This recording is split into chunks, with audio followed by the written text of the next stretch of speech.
Good morning. How are we doing? I might look a bit weird because I've got a blanket on this morning because I'm a bit chilly.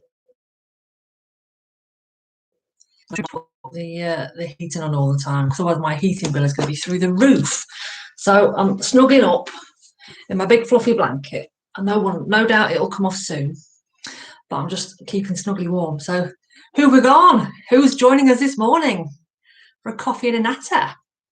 I've got a couple of questions today actually. A couple of talking points, so that should be interesting to see what your answers are. Morning, Lisa. How you doing? I'm really cold this morning. My God, what is wrong with me? I mean, I'm cold normally anyway, but my days. Even this morning before I got out of bed, I was dithering in bed this morning. I'm not coming down with anything. I'm just naturally cold. I'm just always really cold. So yeah, normally I would put the heating on, but today I'm just nope, no, because with a pay cut I can't afford to put the heating on now. That's it. Get the blankets out, get thermals out, and go from there. So first, I'll put the first question up today of to start with of Malcolm A. Now he asked me which biscuits are the best out of rich tea, digestives, or hobnobs. Now, Lisa, I don't know if you've got those over there. I am very snuggly. It's a lovely soft soft blanket. This, you know, like the sort of soft where you go like that and you go like, oh, sleep. It's that sort of soft, lovely, fluffy. And I got it from Costco, so it was good value. So it was about a tenner ages ago. So yeah, I mean, I don't know if you've got these biscuits over there, Lisa. So there's the digestives, rich teas, and hobnobs. They're all very different biscuits. Now, he asked me which was the best, which was my favourite. So two answers here. Depends. If I'm going to dunk a biscuit and I just want the biscuit just to dunk in my coffee and just eat, got to be a rich tea. But the problem is, as soon as you start dunking and eating, the packet's empty because they're them sort of biscuits. And just keep on going.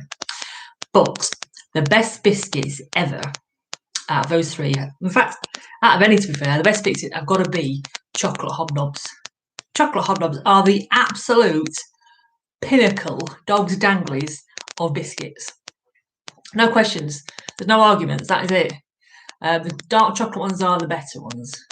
But I've only started eating dark chocolate about 12 months ago. So before that, didn't like dark chocolate. But dark chocolate hobnobs, oh man.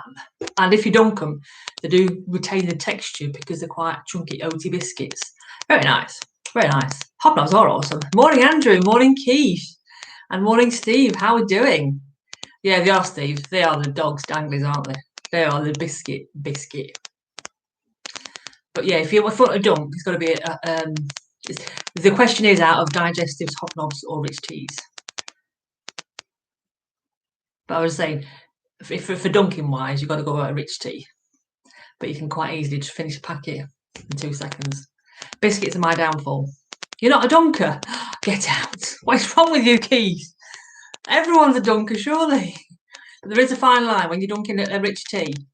You can't dunk it too many times. You literally got to dunk it once and then eat it, because otherwise it ends up in the bottom of your cup, and that's not nice. But no, they are the dogs. Yes. You don't drink tea. Do you drink coffee? I don't drink a lot of tea. Mine's mainly coffee, but I still dunk rich tea biscuits in coffee. I'm not fussy. I just want a biscuit to dunk in my drink. In fact, I've got some little cookies. I don't actually dunk cookies. What if I don't dunk? So what's your favourite? You don't drink tea or coffee? Rich tea may as well dunk bread. No, you've got to eat them quick. You just dunk and eat. Because you don't have to chew. They just kind of melt in your mouth with a hot tea or coffee. Brian, there you go, Brian. Have a look at Peter Kay's hobnob sketch. I will because you've asked me to. But if I'm honest, and I shall probably get shot down in flames here for saying this, if I'm honest, I'm not a Peter Kay fan. All right, I don't see the funny side of it. I'm sorry. That's it. I know I've probably lost you all now. I'm not a fan of Max and Paddy either. That whole, I don't get it. If I'm honest, I never used to watch Phoenix Nights. Neil will say stuff and he'll say, "Oh, what's that from?" I'm like, I couldn't tell you. Like Phoenix Nights, but I didn't watch it. That whole garlic bread thing. Garlic and bread? I mean, I don't see why it's funny. Why is it funny? Somebody tell me why it's funny. I don't get it. But I will have a look at the hobnob sketch, Steve, because you've asked me to. And I'll report back tomorrow on what I think. It might be the only thing that I find funny, to be fair. Black coffee, dunking, can't stand it. See, as long as it's not me, Keith, that's fine. I feel all right now. See, again, I don't mind Mickey Flanagan when he's on these TV shows. What's he been on now? Morning, Neil. You made it this morning. Morning, Carl. Yeah, Mickey Flanagan. When he's been on the comedy chat shows, I don't like. He's all right, but I've watched one of his stand-ups and I didn't like it. I thought he was a bit rubbish. So I'm just moving, changing the line. Another one as well. I don't mind Jimmy Carr when he's on 8 out of 10 Cats. I've watched one of his live DVDs and I thought you're absolute rubbish. Absolute pants. Best ones, but they've been quiet for a while.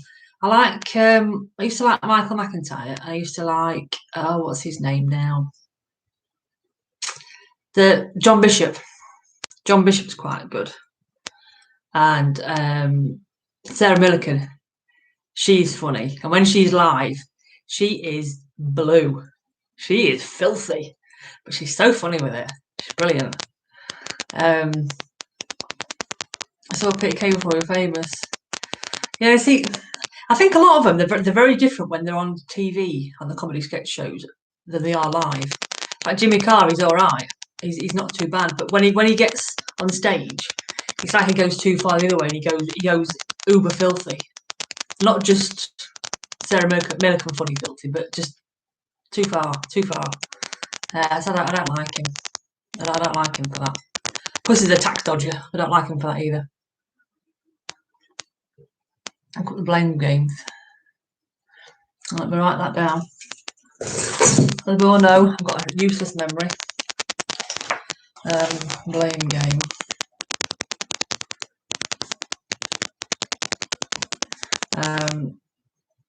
Stuart Lee. Who's that? You don't mean Stuart Francis, do you? The pundit. Because he's very funny. He's a Canadian guy, Stuart Francis. He is hilarious. Absolutely hilarious. Reginald D. Hunter's quite funny as well. He sometimes goes off on long tangents, long stories, but he's quite funny. Blame game. And the other one was, what did you ask me to look at? Peter Kay's Hobnob sketch. Peter Kay Hobnob. I should look up those. Yes, Stuart Francis is good live. I've seen him a few times. And Henning Vane as well. He's quite funny live. So I tend to get photographs. This is where we're going to get I will come on to my question that I've asked you as well. But it's where I kind of go off onto tangents all the time. He's seen Fluffy. Is that not a rabbit that you call Fluffy? No, I haven't seen Fluffy. So every time I go somewhere to watch a comedian or something, I try and get a photograph taken with him. And of course Neil's like, oh, for God's sake. But that's just me. So famous people. I've actually got a photo album on my Google Photos of famous people. Stuart Lee. I've not seen him. I'll have to. Stuart Lee. I've written him down as well. So that's when I saw Sarah Millican one time. Comedians. He's not a comedian, but that's when I met Chris Kamara at Donny Races. Henning Vane. I can see him at Leeds. I got a photo taken with him. And what's this guy? I always forget his name. He looks like Mr. Tumble. It's going to bug me that, but he's very funny as well. I sat in the front row with him. And again, I always try and get the front row if we go to see people. And Neil doesn't like being sat in the front row. He wants to sit as far back as possible. I'm like, yes, I got front row. He's like, oh, for God's sake. And I'm the one that likes, I want to get heckled. So we went to see him, which his name will come to me in a minute. He wrote about something about Valentine's, because his wedding anniversary is on Valentine's Day, and he said, anyone else got Valentine's? And I was like, yeah, and he was like, oh no, oh my God, no. And then later on he said about age gaps. I was like, yeah, and he was like, will you shut up? So he come over and he says, so what's your age gap? And I said, 10 years, and Neil just looked at me because he's like 9 years and 1 month. And Neil's on the phone now. He's gonna tell me his name. Hello. Am I cracking again? What's that guy's name? Hal Cruttenden, that's it. Hal Cruttenden. Yeah, and I'm getting round to it. I'm finishing my story.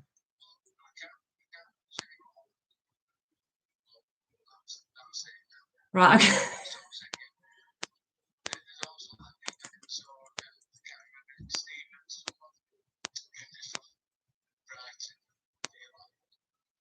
I've got Simon Evans. I've not got to his photo yet. Simon Evans. Yeah, Simon Evans as well. Right, bye then. So Neil's watching. He should be at work. Get back to work, Neil. Anyway, Hal Cruttenden, that is. So we were talking about age gaps, and I said 10 years, and Neil's like, looked at me because it's 9 years and 1 month. And then this Hal Cruttenden kept on making references to. He said, it's guys like you that make it look bad when I go out to the cinema with my daughter. Hilarious. And Neil's just like, I hate you. I hate you right now. So anyway, yeah. So this is the other one, Simon Evans. If you ever get a chance to see him, he is hilarious. He's very dry. Oh, Bez from Happy Mondays. So that's I've seen a few other comedians, but yeah, that's all the ones. Who else we got? Lee Mack. Lee Mack's quite funny, yeah. I quite like him on. You know, when he was on Not Going Out, I kind of got into that later. Started watching all the reruns. That's quite funny. I do like that. I like more than Neil. Yeah, you like to sit in the background. Yeah. What can you do? What can you do? You've got to partake in the shows every now and again. Your wife's older than you as well. What do you mean as well? Neil's older than me. I'm not older than Neil by 9 years. He's older than me by 9 years. Cheek. How old's your missus? As in, how many years older is your missus? I mean,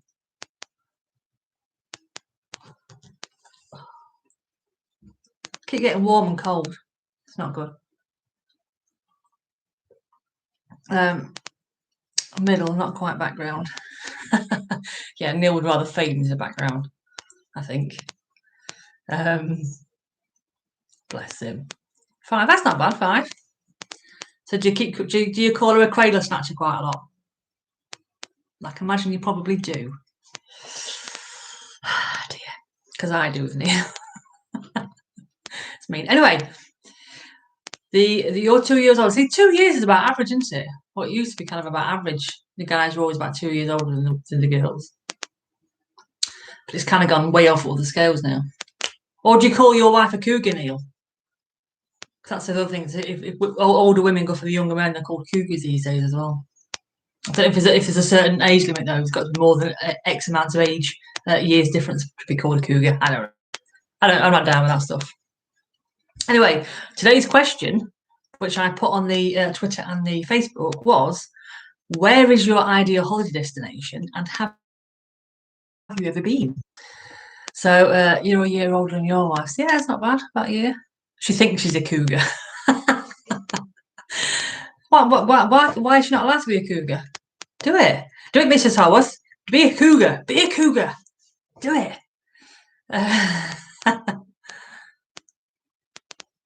Yeah, they did. Yeah, but there's a maturity difference as well, isn't there? If girls are more mature than boys at a younger age. So if you get like an 18-year-old boy and a girl, the girl is more mature than the boy. And I think they did some studies a few years ago about what the average age. I don't mean to sound bad, but the mental age difference from between boys and girls of the same age. But yeah, men never grow up, Keith. Men never grow up. We have to grow up to look after them. That's the difference. You know it. You know it's true. Caribbean. Which specifically about Caribbean, Brian? Where have you been, or where would you like to go? And again, Andrew, is there anywhere particularly in America that you want to go that you haven't been? See, my ideal holiday destination has changed. I always wanted to go to the Maldives because it just looks absolutely stunning. You know, the gorgeous clear waters, the water bungalows, the nice white beach, you know, all that. You just think, oh man, it looks heavenly. But through various holidays over the last few years, I've never been a massive beach person, but I thought, you know what, it'd be nice to have a nice relaxing holiday and just do nothing.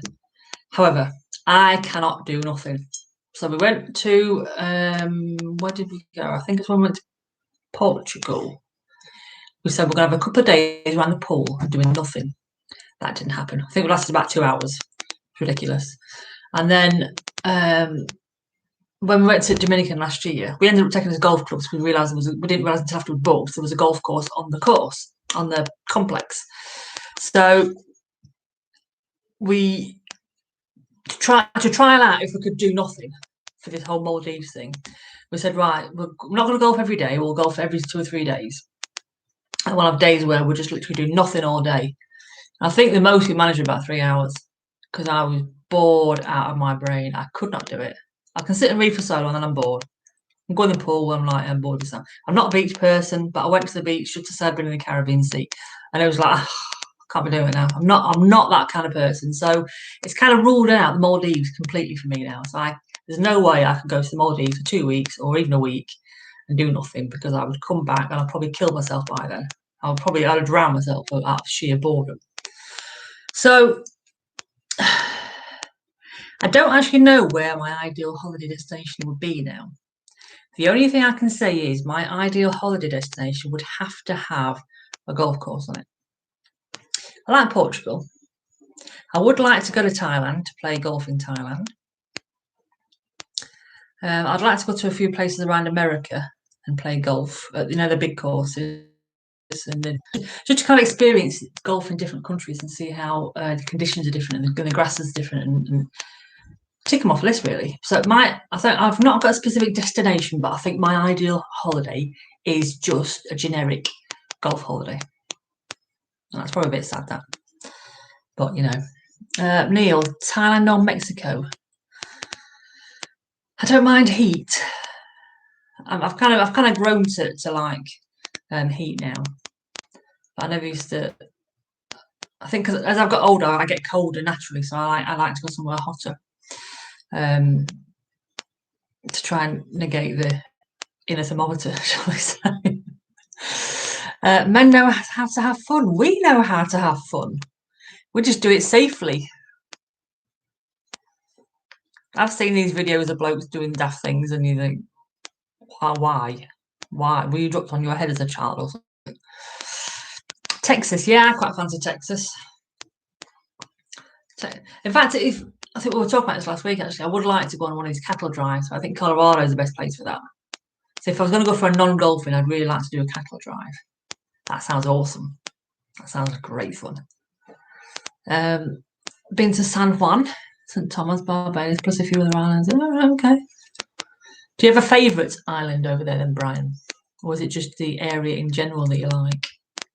Definitely Greece every time. Oh, right. Again, is that Greece mainland or is it a Greek island or is it just anywhere in Greece that you like the culture? You see a lot of the beach. All right, okay. You see, I was going to Tenerife. Yeah, that's where we were supposed to go to Tenerife on June. I got the email yesterday saying your holiday's now been cancelled. Thank you very much. So, yeah. You see, don't go abroad much. It has got some quite nice golf, UK, but I've not really experienced a lot of golf in the UK because I'm still fairly new to it. I was telling Kent yesterday that I wanted to kind of get to a level before I started going to a course here. And I kind of feel now that I'm at a level where I can happily go to a decent course and play a relatively okay round and not hack it to bits kind of thing. So I do think I need to start exploring a few different golf courses within the UK. Hopefully, the next year or two, we're going to do that. In fact, that was going to be the plan this year. We'll just have a few long weekends and travel the UK and play some different courses. But how that pans out now, I don't know. Thailand had a bonkers few days in Bangkok. Yeah, mate, it did. Then a few hours. Wow! Elephants in the waterfall, the water. I bet that was amazing. See, they're the kind of experiences that money can't really buy, aren't they? Because it's something that you would never do on a normal basis. Oh, I bet that's fantastic. St. Thomas. Oh, okay. Did he, Andrew? A little beggar. I bet he didn't rub it in at all, did he? Our Pete. Sister recently retired to Almeria in Spain. Oh, so what does that mean? We're all coming to your sister's gaff for a holiday? I don't mind, you know, I'll take one for the team. I'll come along and carry a case and carry my own golf clubs as well. It's fine. I ain't got a problem with that. Golf on St. Thomas is awesome view. That's it. Too many iguanas. That's the problem, isn't it? With these abroad places. When we went to Dominican and we lost about 36 balls over 4 rounds between us. It's because when we're hitting the ball and it went into the undergrowth, over here you'd climb in and get it, but over there it was like, I don't know what's in there. I'm not going. I'm going to leave that. So bigger and quicker than you thought. Are they? I might imagine a iguana from sort of tail to what? Are they about 1 metre long between tail and head? Maybe. Or are they bigger than that? I don't know. Yeah, I haven't really seen the pet iguana. What are my thoughts on the male members at Crook Hill? Oh, that's a controversial question, Andrew. Now, do you want an honest answer or do you want the politically correct answer? Depends who we're talking about, to be fair. Depends who we're talking about. I can imagine the tails leagues are being very whippy because they're quite tough, aren't they? I can imagine that hurts if you get caught with that one. I can imagine, Keith. Yeah, leave the ball there. That's the problem with too many big animal things, and you think that's what puts me off going to places like Florida if there's these on the course, because I would literally crap myself and run. Andrew, you want an honest answer? Right. Okay. In the main, I think the male members at Crook Hill are okay. Now I know there's been a couple of members where before I went out and played a round of golf with them early morning, they were a bit like, ugh. But after I played a round of golf with them, they'd warmed to me, and I kind of won them over a little bit. So I kind of get the feeling at Crook Hill that there's, rightly or wrongly, I kind of get the feeling that there's a few of the guys at Crook Hill that don't like me. I don't know why. But I just kind of get the feeling that they're very anti-me. Now, whatever I've done, I can only put my hands up and apologise, because I don't think I've not done anything untoward to get people's backs up. I just go, play golf, have a drink, go home. But for some reason, I just get the feeling that some of them don't like me. And that's fine, you know, I will always treat others with the respect that I would expect to receive back. Nobody's ever said anything detrimental to me or derogatory to me. But I kind of feel sometimes that I'm ignored. And for that reason, I just kind of go, whatever, I'm not bothered. But in general, most of the guys are okay. And like I say, I have managed to win a few rounds by playing golf with them, and they've seen that I'm actually all right. I'm a bit of a laugh. I'm a bit of a lad. And everyone can have a good crack with me. And I kind of wish that some people would succumb and do the same. They don't like female golf in general, and that's fine.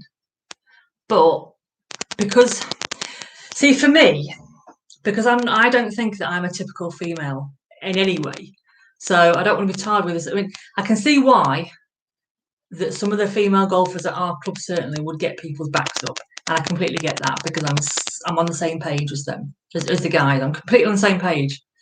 I just don't want to be tied with the same brush as them, because I'm not them. I'm not a typical woman, Keith, honestly. Even Neil would tell you that I'm not a typical female. The fact that we established yesterday I've got 15 pairs of shoes, not the typical ridiculous 70 pairs that some people have got. Let me just go back to some of these questions a minute. There's alligators all over South Carolina as well. Oh my god. Wow. I'd like to come to South Carolina and play golf actually. I'll have to come and see you one day. 10% give the rest of it. They do. They absolutely do. You're right, Keith. And it probably is women in general, but I don't like that because I don't tar the guys with the same brush. I don't expect the same behaviour back from them. It is a shame, Neil. It really is because we can be a right laugh. I mean, Keith, we've played golf, haven't we? And we had a laugh. We had a right laugh. It was great fun. Women can feel the men's negativity. I think we can't play until we hit. Yeah, exactly. And actually, I think that's probably hit the nail on the head. Some of them probably feel intimidated by us because some women can play better than some of the men. I think that's probably what it is as well. They don't like that intimidation. They don't like a bloke. They don't mind a bloke beating them, but they don't want a woman to beat them. And you think, get a grip. I mean, I shouldn't say this, but for God's sake, strap on a pair. You know what I mean? We're equal opportunity these days. I don't care if a bloke beats me. Why should I? I don't care if a woman beats me. Why should I? If somebody beats me, it's because I've played rubbish and it's my fault, not theirs. You know what I mean? The scratch on the leg said, look, he did say a lot, Keith, but it really hurt. And look, why do you think I just had one child? I'm not big on pain. I don't do pain at all. I've got a very low pain threshold. Females played in men's comps. It is a very heated discussion. And again, it's because the blokes don't want to beat them. I think that's what it is. I would have no issue with going out and playing against the guys at all. Because if I win, it's down to my ability. If I lose, it's down. And the guy should be exactly the same. There shouldn't be any different level. We should all be doing the same. That's why I think the tees should be down to handicap, not red tees for the ladies and all that stuff. It should be, if you're a higher handicap, you tee off further forward, and if you're a lower handicap, you tee off further back, because that's what they do in Europe. I don't know if they do it in America, I don't know, but over here it's whites competitions, yellows gents, ladies red. And I don't think they should do that because that's causing a segregation. They should have it generic tees for everybody. Problem is, Andrew, is I can be quite controversial in that respect because I don't follow the typical female things. I want us all to be one. When it comes to the club, we're one golf club, and that's it. We should be,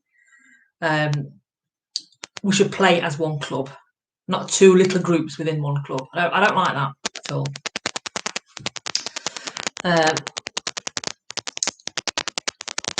So yeah, both genders get targeted the same, but they do. They do. And that's exactly what it is probably against me, Keith, because some of the older ladies in our club, they can be irritating as hell. They really can. And even I want to smack them.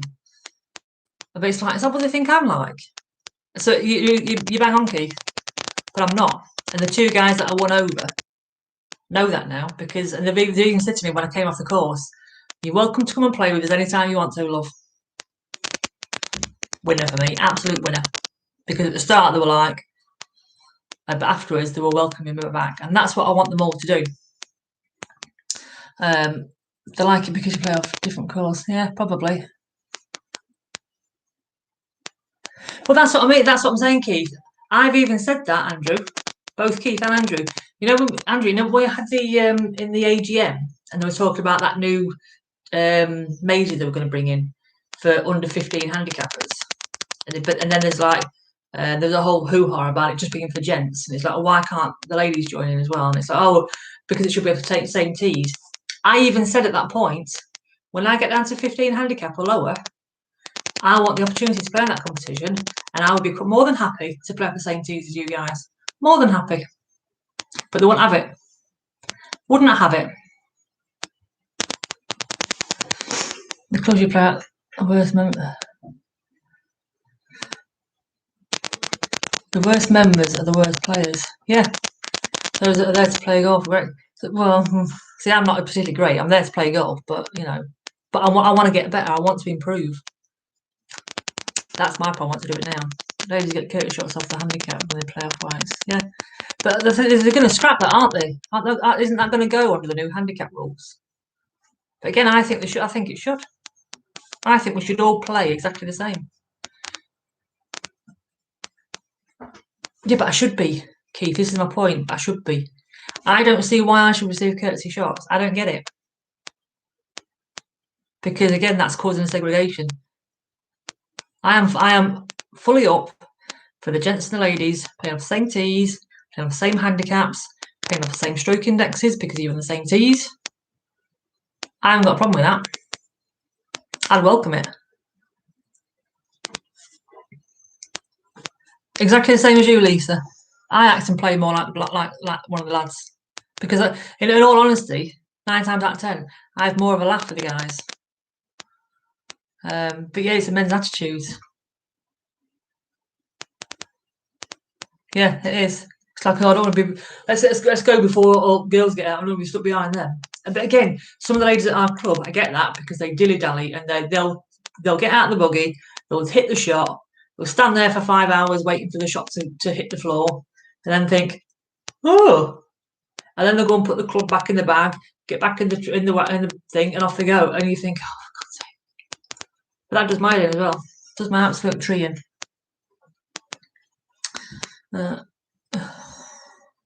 Talking to lady golfers, a WhatsApp group again. Yeah, I get you then, Neil. Yeah, good people. Yeah, fully agree with that. Fully agree with that.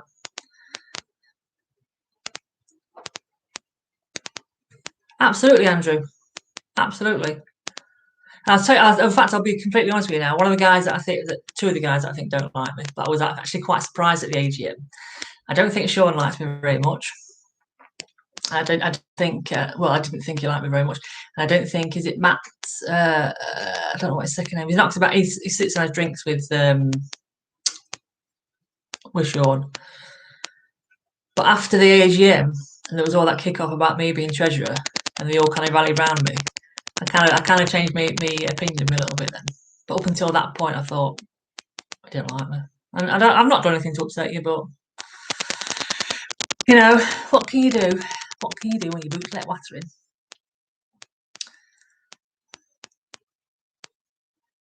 But again, Keith, I'd be more than happy to do that, and that's why they should bring in the handicapping, the tees based on your handicap, because then it's unisex across all. Matt Yeomans, that's it. Most men need to move up. Yeah. But again, Lisa, I don't think they want to, because they think if I move up to that tees, then I'm not playing with the lads. It's ridiculous.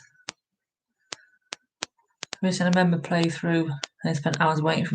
Yeah, that's the kiss of death in it. As soon as you let somebody through, you're like, oh my god, because we've done that before. Absolutely ridiculous. Absolutely ridiculous. Anyway, I think we should continue this tomorrow, actually, because I've got a teleconference that should have been on 3 minutes ago. My bad. But no, this has been absolutely fantastic this morning. No, not necessarily, Keith, because I'm actually going to do another. I tried to do an experiment a few months ago, but it didn't go very well on my own. But I'm going to do another experiment where I'm going to play 3 holes. It's going to be a long vlog, but I'm going to play 3 holes. I'm going to play 3 balls down each hole. One off the red, one off the yellow, one off the white. Because in theory, it's down to club selection. Is it not? I think it's down to club selection. If I hit, say, if I've got a 350-yard par 4, and there's like a 20-yard difference between, so it's 370 from the gents and 320 from the reds. If I take the driver off both of them, chances are off the reds it's going to be further forward. If I say hit 200-yard drive on both of them, it means I've got 150 and 170 left to play. The 150, I might take my what would I take for 150? I'd probably take my 7 wood. No, in fact, no, I'll probably take my my 4 hybrid. for that. Probably take my 4 hybrid, might get about 140. From the 180, 170 marker, I'd probably take my 3 wood. And I'd probably get around the same sort of distance. No, I think it's down to club selection. Our red ones are like that, Neil. Some of our red ladies' tees are in a horrible position. They might be further forward, but you've got like you're right next to the tree lines. On hole one's nightmare for it. It's horrible. I'd rather go on the gents' tees. So I'll do this experiment, and Keith, as soon as we get back out, I will do this experiment because I want to prove to myself that it doesn't matter which tee I go off. It's all down to club selection. So I'll try and prove you wrong on that one, Keith. No, I wouldn't, because I'm better with my long clubs. I'm crap with my short clubs. I'm better with my long ones. My 3 woods on fire all the time. You watch now. All my woods, no problem with them, as you well know. Irons, I don't like it. That's what they're the ones I've got a problem with. But you watch. Honestly, Andrew, I'm more accurate with my 3 woods than I am with my driver. My 3 wood is my most accurate club, straight as a die. I don't know how I do it, but I go straight as a die. 18 holes off yellows, I do that. Okay. One day, actually, I'll go up then. I'll go up one day. Should I do it where I do 2 rounds in a day? Do a round off the yellows and a round off the reds, because at least I'm playing in the same conditions then. I'm going to do that one day. I'm doing it, and I'm going to test out the red, white, and yellow tees. So I will prove you all wrong. I'll prove it's down to club selection. Watch this space, people. Watch this space. So, oh man. Oh man. I've been on here half an hour, I've got 15 emails already. Oh, get knotted. Right, I need to go. I'm going to get shot in a minute. I'll bet you a tenner now. Yellow doesn't score higher. We've got witnesses here. I'm betting Keith Harris £10 that my yellow tees are score either the same or less. Keith is saying I will score higher. Virtual shake deal. You heard it here first, guys. So yeah, Lisa plays senior tees. Yeah, I am correct. Exactly, I am. And I will prove that I'm right, Lisa. Me and you against these lot will prove that we're right. Women are right. It's down to club selection. So have it. I'll even have Neil with me as a witness. So no, 5 more shots. Shut up. If it's 5 more shots, it's down to operator error, not distance. So anyway, I will bid you a fond farewell. If I don't get this call, I'm going to get lynched. Let me just open it up. So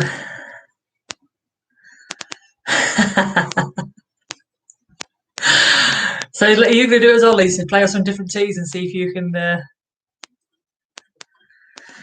Yeah, I know, Steve. I know my handicap of the Reds because I never played my handicap. This is the problem. My handicap says I should hit 100 all the time, and I'm always about 103, 104. So I don't place my handicap. I wish I could. That's why if I play around with the Reds and get my score on this day, and then get my score on the yellows on the same day, so same conditions, same setup, and at least then it's fair. So are you having it as well, Steve? £10 bet. Right, Keith, he thinks I'm going to do it in more. Oh, you're not going to take me on? Come on, you from the dark side. I'm going to join my Skype meeting. Keith, I've never. I've never once, I think. Once I have. Oh, I'm in the virtual lobby. So I'm coming on. Anyway. All right. You're taking that bet as well? Oh my God. I'm going to be rolling in it. So, Andrew Hampton, virtual handshake. £10, Steve, virtual handshake. Neil's going to watch his back and go, what are you doing, stupid? So that's three £10 bets that I can do the yellows in less than or equal to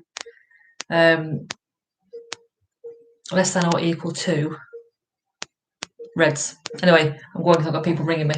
So I will speak to you in the morning and we shall carry this on tomorrow. So have a great day, everybody. Take care, and I shall see you soon.